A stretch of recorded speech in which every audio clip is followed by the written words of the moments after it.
осод жоо осод орж байгаа бичгийг хасаано осод орж байгаа бичгийг бол би хараа. За сургалтын практисыг бол ингэж хийх юм байна.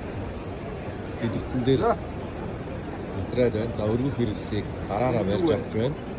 За ингээ гараараа барьж аваад хэрхэн яаж оосох вэ? Одоо чинь тарааны дэгээ энэ харагдаж байна. За мөн оосолгооны хэрэгслээ орууллаа. За тэгээд дэгээ байна. Remark on the picture. За ингээд энэ дэгийг авч ийн гараараа. With the right hand, then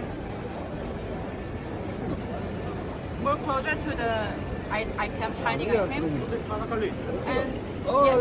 Гартаа авлаа. Đại giờ từ đó. Yes, correct. Yes, Ồ. correct. За одоо ингээд өргөтэй хэрэгслээ өргөсөн.